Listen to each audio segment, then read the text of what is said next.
Hello guys, and welcome to another First Impressions video, and I will be talking about Splatoon 3, and this game is really fun. Honestly, it might be one of my favorite online Nintendo Switch games so far, and I feel like it far exceeds Splatoon 2 in a lot of ways. And at first glance, it really doesn't seem that different from Splatoon 2. I mostly thought that, until the online demo I still kind of felt like a little bit, even after the demo, I still kind of felt like it was going to be a little too similar to Splatoon 2, but I feel like those small changes that this game makes really go a long way. It really does feel like a fresh experience. I'm not sure if that's because I haven't really been playing Splatoon 2 that much, but I really have felt that this game does feel kind of fresh and upgraded compared to Splatoon 2. Not too much, I do think they could have done a little more with it, but overall it does feel like a pretty good experience. Just overall, some of the small changes include some of the core mechanics, like the ability to roll backwards quickly and the squid surge, different things like that.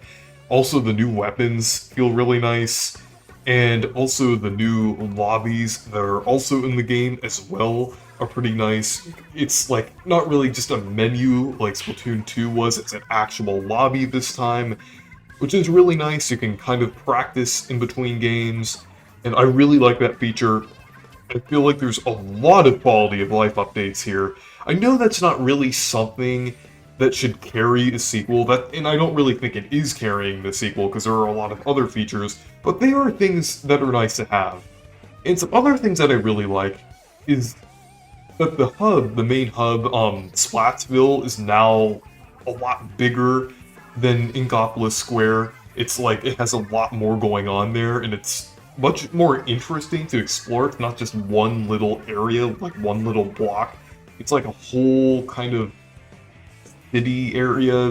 There's actually alleyways and streets. It's not extremely large, but it's large enough to where it's a pretty big upgrade from the first two games, and it's a really nice hub. I really like it, and I've always liked what Splatoon has done with the hubs and have the interaction and everything, and have all of the posts and everything. I thought that was cool, but I feel like Splatoon 3 really expanded upon that concept, and it's really nice. And the amount of personalization here is also really nice as well, since there's more options to kind of express your character and everything, and with the tags and the lockers, and I really like those little options there.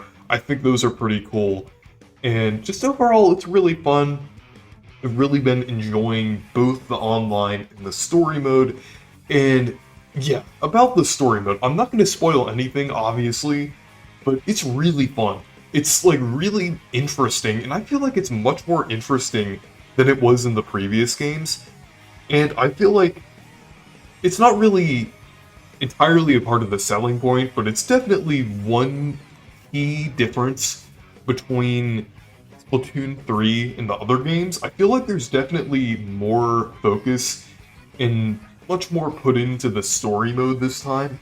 It definitely seems like there's a more interesting story going on, and it's really interesting so far. The gameplay is great, and I feel like it's definitely a big upgrade from the other single-player modes in the Splatoon games. It's just really fun. I feel like they took some aspects of the Octo expansion. It's not as hard as the Octo expansion, because, I mean, it's within the base game. I feel like it makes sense that it would be kind of a normal difficulty. But overall, they did take some elements from it, but it's very fun overall, and I've just been enjoying it a lot so far. It's definitely a big upgrade from the previous games in terms of the story mode, and it's just really interesting, with the lore and everything they've been expanding upon, and just, the levels themselves, and the hub world in the actual story mode. I kind of like how that slowly expands as you kind of get rid of the goop in the way. I think it's really cool, and just it almost reminds me of Mario Sunshine and even Mario 64, kind of how you slowly expand by getting rid of things there, kind of getting rid of the barriers and kind of slowly moving forward. I really like that progression system that the story mode has here, and it's really nice overall. So far, I've just really been enjoying Splatoon 3. There's a lot of aspects that I like, and even though it does seem a little too similar to Splatoon 2, I feel like some of these small differences are a little more significant than you think, and I feel like they do go a long way. So anyways, thank you guys for watching this video. Make sure to leave a like and subscribe for more, and make sure to check out my Discord server and Twitter if you want to. Goodbye.